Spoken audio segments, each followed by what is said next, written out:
Bienvenue sur la chaîne Actualité 26 TV. Bonjour ou bonsoir, ça dépend de l'ère à laquelle beaucoup l'ont d'habitude de partout. Très chers abonnés, une fois de plus, vous partagez, vous likez, que ça la vie vraiment bien. Tant vous partagez à vous like kaka, ne fungo la kalisu sur ma kamwebele parce qu'en partageant, en aimant nos vidéos, les ont poussé, bah, nous sommes payés, bah, ni kokotaka. Mesdames et messieurs, très chers abonnés, aujourd'hui nous sommes jeudi. Il y a des choses qui se passent précisément au Angola, na frontière, na Congo central. Il y a somo ya kosakarate. Plusieurs M23 na minute au se retrouver wapi na Angola. Baza ko se retrouver na Angola ndenge nini na ko expliquer bino. Et puis, Kagame vient d'accepter qu'on puisse déloger, limoger tout le RDF au basé de la Katia Mabé, la Bisso et les M23. De l'autre côté, Corneille Nanga, Boakisi, Sundoli, tout ça qui Corneille Nanga. Ah, tout ça dans la politique, il y a antiquité, tout ça dans la politique, il y a monde actuel. Tout dans le 21e siècle, la diplomatie agissante du président Félix Antoine Tshisekedi et prouesse nango. Beaucoup de gens ont dit que non, Félix Antoine Tshisekedi a donné maloba, loba, et pourtant il ne fait rien. Lelo, je pense que non, surtout. Moi, j'ai toujours dit que non, l'Angola n'a jamais été sincère avec la République démocratique du Congo. Oui. Bolanda ba actualité ebele na ba chaîne ebele na ba Top Info Africa, ya ndeko nanga Jonathan. Bolanda ba tumususu nde ba kolobela déjà dossier wana. Quand on était venu ici dénoncer plusieurs complicités au Kosala Malambo Kalabiso et belé ba traité qui biso de tout le monde. Congolais azela keloko e salama pour que ba la couper sa mutu raison. Congolais azela ka eloko e salama pour que yé appelle sa mutu ana raison. Alors que on était là en train d'informer, d'alerter la population.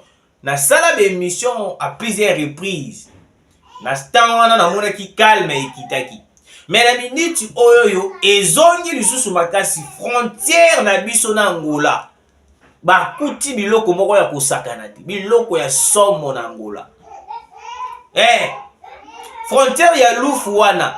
Ezalaka frontière moko o wapi. Ezalaka na une facilité de ezalaka na facilité ya kokotisa la biso banguna par rapport ya ndenge biso to collaborer na bango. Moi je pensais peut-être que non. Le président Joao Lourenço, il a fallu qu'il y ait la sincère envers la République. Parce que Toyebi origine, il y a président Joao Lourenço très bien. Bande konanga bazali na Angola, bayebi makamni na koloba. Toyebi origine, il y a président Joao Lourenço très bien. Je ne mâche pas les mots. Je ne mâche pas les mots, mais na koloba clair. Je dis que la vérité. Origine, il y a président Joao Lourenço Toyebi un mot très bien. Alors, il ne faut pas avoir une complicité jusqu'à ce niveau contre la République démocratique du Congo, contre la RDC. Boyoka. Bakuti Minduki ya somo des armes cachées na frontière entre Biso na Angola. Boyoka lecture oyoyo pour que vous compreniez tokomaki na niveau wana ndenge nini bakuta Minduki. Ngai na ba preuve. Kagame accepte de retirer le RDF sous garantie sécuritaire de la part des FARDC. Vous comprenez? Kagame accepte de retirer le RDF sous garantie sécuritaire de la part des FARDC qui ne devront pas les attaquer par derrière. Donc Kagame na minute a commis kolenga. Kagame na minute a commis kobanga. Il vient d'accepter de retirer ses troupes. Le RDF. Parce que je vous ai toujours dit que non, le M23 c'est l'armée rwandaise. Les M23 c'est juste une mascarade. Oh, ouais, bah ça la rabisso. Mais en réalité, le vrai M23, c'est le RDF. Oh, ouais, puis tout le monde a bah, contingent, voiture blindée et y'a qu'à renforcer. Ce qu'on va dire, loko et va coutir en Angola. Dans la lecture, ceux qui ont quitté dans la lecture, beaucoup comprendre. On a développé dans le premier point. Paul Kagame a commis Kobanga. Alors, nandimi kobimisa ba militaire na ngala mabele na bino. Parce que la minute oyo, Paul Kagame se sent délaissé par les Américains. Parce que bato o bande ko fournir ye ba minuki ya makasi. O wapi bazalaki na ye à 100%. O wapi bango bande ko faciliter ba trajectoire et belé les Américains, le même Américain en question, babaluke lié déjà. Relation na bango, relation na ye na ba Américain déjà il komi plutôt pâle. Il komi déjà au pesi moi boy, usali. Et puis Paul Kagame a commencé à dépenser ses propres moyens pour renforcer l'armée, pour bête à la République démocratique du Congo. Ce qu'on a catch, Paul Kagame a commis épuisé. Le quoi a commis épuisé à temps le non? Ah, il a commis épuisé. Si je continue toujours d'attaquer la République démocratique du Congo, déjà il y a sali rencontre qu'on a en Chine, moi je vais perdre. Je dois protéger ma population. À part ma population, j'ai aussi une famille na Rwanda. Na li oyo Tshisekedi a kendeli na Chine. Des accords oyo ezali ko se signer na kati ya Chine na kozala perdant. Na kozala na échec de subir des attaques graves parce que les Chinois ne blaguent pas. Oui, les Chinois ne blaguent pas. Parmi les grandes puissances, Otoyebi, les Chinois bazali na kati, les Chinois ba fabriquer biloko moko ya sombo. Alors Paul Kagame s'est senti délaissé, humilié par les Américains. Paul Kagame a dit le but non, ah on il faut lâcher prise. Paul Kagame a accepté qu'on puisse retirer les RDF, na garantie que non, FARDC va attaquer. Au moins jusqu'au place au Wapi, tout comme il faut comprendre que non, Paul Kagame, tant qu'on va dire qu'on va biso que ote, ngainde na zaboye, nene na zaboye.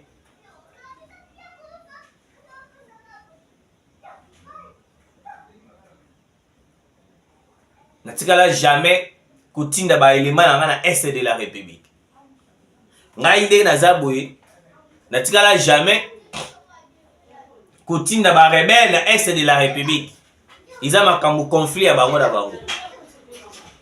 Les Occidentaux ont voulu croire dans la déclaration de Paul Kagame, alors que c'était une complicité bango na bango. Malgré le projet Salaki avec les Occidentaux, parce que c'était les idées des Américains. Oh, wapi bayebi c'est non, il faut me mayango boyi. So me mayango boyi, to comme on a point moko Tshisekedi sera bloqué. Tant que Tshisekedi sera bloqué, dès c'est par là que biso to koyeba na kokota na kati pote banalini kopesa yo raison pour que les choses là aient continué. Allez, après ton PC Tshisekedi passe, tu veux dire que non kende ko négocier. D'abord ko négocier, yo ko ça la sortie mbalamoko. Ah, ok. Bah ça la plan na bango. Mais malgré Tshisekedi, aza mwana ya politicien o wapi biso nyos tout yebi. Azali mwana ya docteur Etienne Tshisekedi. Donc a consommant politique na ndenge ya kusakanati. Oui. Alors, Tshisekedi a tel le bino na ndenge makambo eko kende. Je dois faire tout pour que l'on a dévoilé, on a déshabillé Paul Kagame totalement. Donc, Mimi Bango, la stratégie américaine. L'Amérique, il n'y a pas le but, non? Le coup, Tshisekedi a fait ce qu'il a joué dans Tshisekedi. Alors que Tshisekedi a qui stratège. Les Américains, au lieu de tracer les choses, les Américains vont même c'est le feu, trêve. C'est le fait trêve pour que non, pour que le Rwanda puisse continuer de renforcer ses rebelles, ses RDF, Batunaïna surtout, pour que bazwaka toujours l'entité na biso. Et que en retour, biso to sala nini, biso to bandaka kolela. Tu sais qu'est dit à coincer siko les Américains.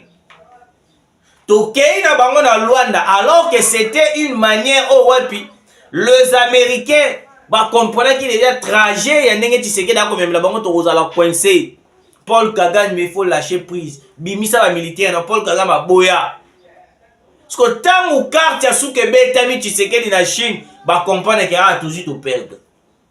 Toujours tout perdre.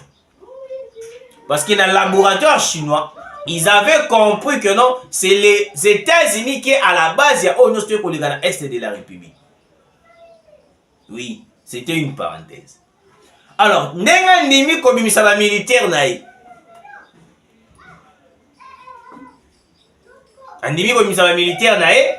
Mais Paul Kagame a le but qu'il noté pour garantir la sécurité que beaucoup attaquer na te na simatan to zo binazo bimisa batu nanga.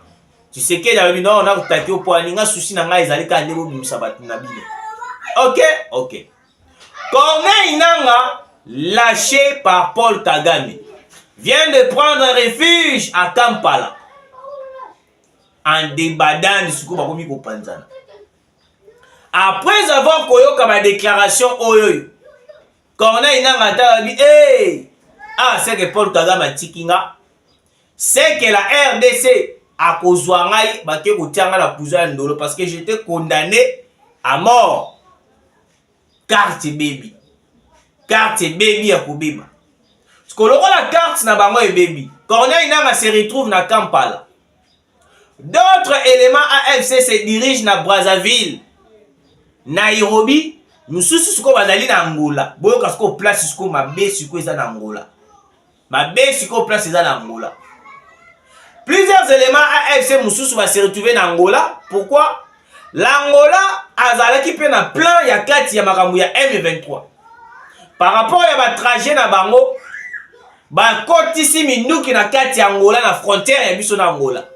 Balobi non, soki Kagame atiki biso, soki Kagame abwaki si biso ndenge ya ndimi na ye kotika ba minduki kuna, biso il faut to attaquer Congo central. Bande konanga très cher congolais. Bande kona biso o bazali na Angola, o bazali na frontière ya Angola na Congo. Vous devez faire très attention. L'ennemi est déjà sur les frontières. Azali déjà na kati ya frontière ya biso na Angola, place au wapi, on a pu arrêter des armes et des tenues militaires. Bamasasi ma munitions na Congo central déjà. Non la minute oyo. Soki olobi okende Congo central, barrière ya kusakanate. D'autant barrière ya kusakana. Contrôle comme il sous ma casse na Congo central. Pourquoi? Parce que on a pu découverte et to moni ba biloko ya somo. O moni maloba Paul Kagame alobaka. Obo garantir la sécurité. Les Rwandais bazalaka na ba stratégie moko très compliquée. Il peut accepter de retirer ses hommes, mais de l'autre côté ba ko sala coup mususu. D'après les informations, on a pu arrêter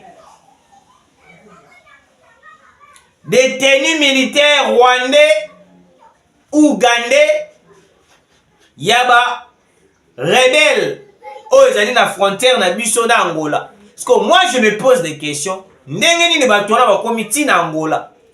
C'est qu'Angola zala complice. C'est qu'Angola ayeba ndenge ni ya ko trahir biso. Parce qu'on ne peut pas comprendre que non, l'Angola a comme trahir biso jusqu'à ce niveau. Dernièrement, il y a qui va conteneur. Ma conteneur, oh, ouais, puis to kangaki, to kangaka, to monaka ba minduki et tout, to zwaka yango, to botola yango. Aujourd'hui encore, des munitions, des tenues militaires, ba botte ba soda, ba casque, ba biloko ebele. Oyo wapi to kuti yango la frontière ya Angola. C'est pour cela, moi, je doute fort. Natikala jamais qu'on dit Angola comme un voisin sincère envers la République démocratique du Congo. Parce que l'Angola n'est pas bongo. Yé pe azalaka sous manipulation ya occidentaux ya américains. Donc yé a pour ça la loko ba américain ba koyebisa. Si l'Amérique ba yebisa que non te Angola ndenge za boye zwa sala eloko bebeta. L'Angola ko sala. Soki l'Angola ba yebisa que non na minute oyo to changer stratégie. Le droit de changer stratégie, yo zwa sala be sala. L'Angola ko sala parce que l'Angola est manipulé aussi par les Américains. Lokola ye akoluka mandat mususu akolinga asala kaka besoin ya Amérique. Alors en ce moment, on a pu arrêter des tenues militaires na Angola.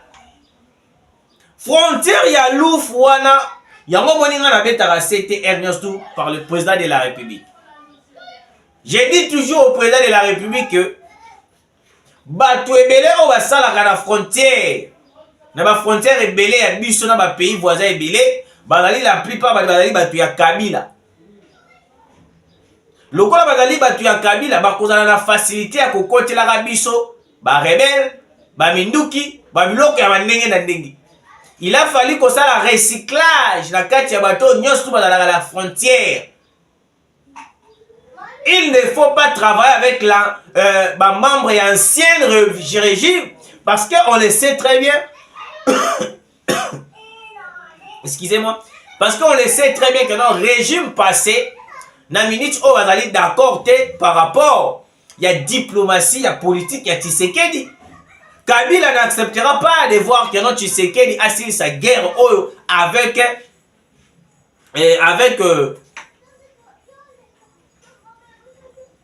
avec Makambonios tout normal.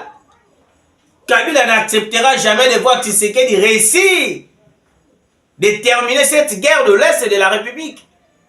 Kabila azali malin. Kabila a joué même carte na ba Rwandais. Kabila azali a joué même carte aussi na ba Paul Kagame. Pourquoi place au score faut comprendre que non Kagame a ko ndima likambo mais andimi yango bien te. Pourquoi Corneille Nangaa s'est réfugié na Kampala? Akei na Kampala ndenge nini? Parce que tu as vu déjà que non, Rwanda, tu as vu déjà surtout Rwanda égale Ouganda. Rwanda égale Ouganda et puis Ouganda égale Rwanda. Mais évitez ceux qui vous comprennent. Je vous ai dit ici que non. Paul Kagame a été formé à Vanda Nandaku ya Yoweri Museveni. Kovanda Nandaku ya Yoweri Museveni, basala makambo moko ya somo. Et puis, le fils de Museveni alobaka yango ernya surtout que non Paul Kagame azalaka noko na ye. Na boyi kokota na détail ya makambo wana, ya makambo famille na bango parce que TV ezali ngonga. Donc, il n'y aura aucune conséquence. Oye koki kokoma ekabola Rwanda na Uganda Paul Kagame na Yoweri Museveni. Na moni conséquence moko te kokoma ekabola bao. Alors, soki bomoni Corneille Nangaa s'est réfugié na Kampala, alors on doit réfléchir 6 fois. 6 fois pour nanga 6 fois. Peut-être que non c'est parmi les stratégies que Paul Kagame a utilisées pour abenga Tshisekedi pour qu'en retour, ça une nouvelle attaque. Parce que moi, je ne peux pas croire que Corneille Nangaa zali bongo akoki kokima pe ata na Zimbabwe, mais akimi kaka na Uganda pourquoi? Et puis chose grave, si réellement cette rébellion était d'accord de retirer ses hommes sur le sol congolais, pourquoi va se retrouver sous kuna na Angola, na frontière ya Angola na biso pour attaquer Congo central? C'est pratiquement impossible l'acceptation, l'accord que Paul Kagame a alobi na biso ke ote nandimi komimisa batu nanga. On devait renforcer les militaires en Angola. C'est le moment tangu na betaka lisolo awawa. Ya makambu ya attaque ya Katanga ebele bazwa kanga lowa liboma. Ebele balobaka ke non na beti Kadiosha. et traitanga de tous les mots. Mais le jour événement et salamara na Katanga, nazo plus de 6 appels. Il y a étranger na awa, balobi ke non tondimi la kayote. Mais tala lelo tondimi vraiment makambo lobaki na makambo esalemi na Katanga. Oyo bakata Katanga bayaki ko attaquer armée o babomaki bango Moïse Katumbi atelemaki mutali boso pona koya kokotela bango. Aujourd'hui encore, je viens encore alerter le gouvernement congolais et puis la population, il y a frontière, il y a Bissona Angola. Il y a des armes qui ont été arrêtées, confisquées, munitions, il y a un coup qui se prépare déjà pour Angola, va attaquer Bisso à Congo central. Après, parce que Congo central, ils ont voisin au côté de Kinshasa. Donc ça c'est possible, ceux qui vont attaquer Congo central avec la grandeur de Congo central, mais on a dit que non, quelle que soit la stratégie, on va attaquer Congo central. Pour Maréchal ou ala ba koleka yango te. To yebi ba makamuni eleka la kala la guerre mususu. Pour Maréchal ou ana ba koleka yango te. Parce que ba biloko na la pour Maréchal andimité ba kotika ba Rwandais, ba kotika ba Congolais nanga ba kota ba leka ba pour attaquer Kinshasa. Nandimité na d'accord te. Pour Maréchal ou ala ba koleka yango te. Très chers Congolais, alertez le gouvernement congolais. On a arrêté Bamindu qui a somo o wapi banquette eza ko continuer. Banquette eza ko continuer. Alors bande konanga ba Congolais de père et de mère, message au télé kimino yangwana. Message au télé kimino yangwana Congo central na minitio frontière na biso na Angola, eza mami. Joao Lorenzo a teki plan. Joao Lorenzo a teki la République démocratique du Congo. Yango moninga na zalaka na kondima na ete. Ndimila kaiti. Quelque soit médiation na ya sala kana zalaka sir na ndimila kaiti. Na mona rega akili. Voilà, autorité séminaire Rwanda, merci de nous avoir suivis. Partagez l'émission. Alertez tout le monde. Na ba bazali na Congo central bazala très prudent. Merci.